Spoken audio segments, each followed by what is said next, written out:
Introducing our officials for this match. First referee, Mr. Liberato S. Benito Jr., International Referee. Second referee, Mr. Adrian Tabanyag, International Referee.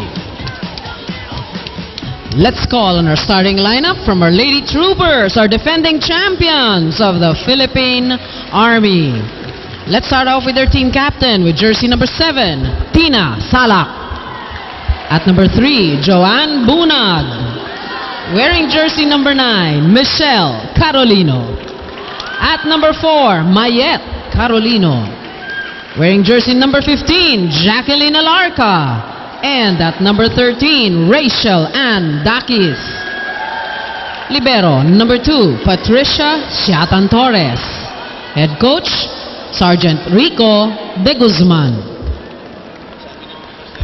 Introducing our Lady Tamaraos of the Far Eastern University, Compass. Wearing jersey number 5, Ivy Remulia. At number 12, Giselle C. Wearing jersey number 15, Gwyneth Eulalio. At number 2, Angeline Tabaquero. At number 1, Iris Ortega Patrona. And at number 8, Mary Remy Joy Palma. Libero number 3, Charlene Gallego. Head coach, Mr. Nestor Pamilar. Good luck to both teams. Mukhang masayang matchup ito. No? Oo. Ba't sila nagingitian, nagtatawanan?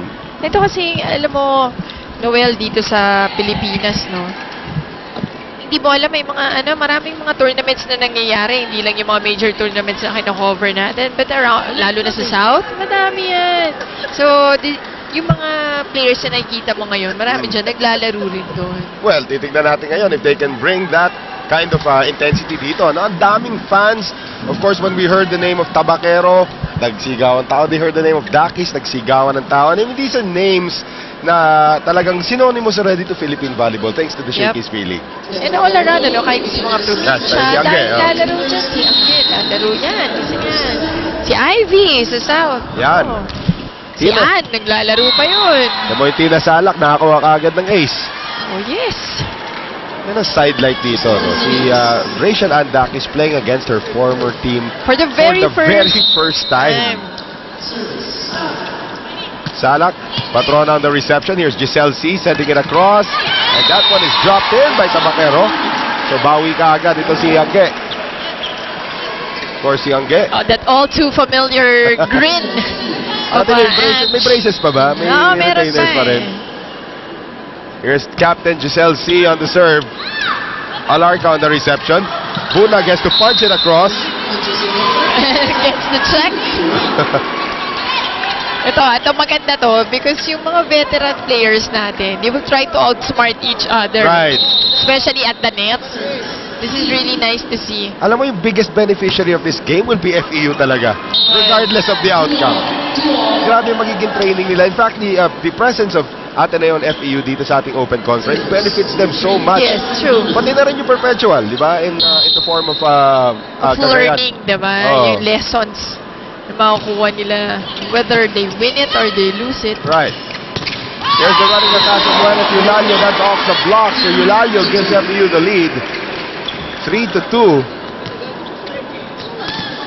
And if it's Fun Family Pizza, it's gotta be Shakey's. So Gwyneth Eulalio to put it in play. Nice serve there by Eulalio. Powerful serve. Nahirapan si Patricia Siatan Torres on that one. And Tabaquero getting it across. Here's Tina Salak. Stopping and popping is Jack Alarca. Welcome back to the Shakey's League to Jacqueline Alarca. That's right. And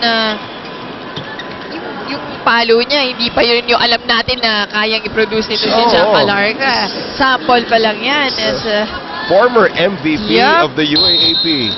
Here's the first MVP of the Shakey's League. Still playing very well. Siguro first MVP.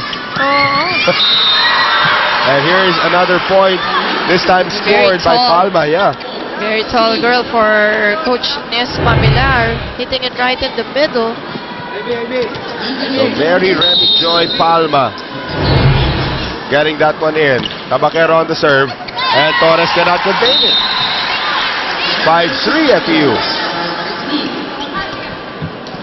Patricia Shatan Torres suffered a knee injury actually at one point last year and was replaced in the lineup by none other than Jen Reyes. Here's the push from Mayet Carolino. Giselle C. Patrona, that's through the block of Jack Alarca. Right. Patrona getting it through. That was Lasal on Lasal that time. Nagkabot pa to? Ortega dati yan si Patrona Yes. Nagkabot yan si Alarca at Isip ko saka. hindi na siguro. Hindi na. I'm not so sure. Here's Dakis with the left hand. And she misses everything that time. So, 7-3 in favor of FEU. Maagang timeout ang may tatawag dito ni Sergeant Rico de Guzman. A surprise start from the Lady Tamaraws. Pasa muna ng striker. Huwag ka muna talon ng talon. Basahin muna kung sino babalo ng quick. 5 open. Huwag kayong talon ng talon. Basahin nyo muna. Ha? Receive siya. Let's go. Apat lang yan. Nawala ang ngiti ng mga taga-Philippine Army.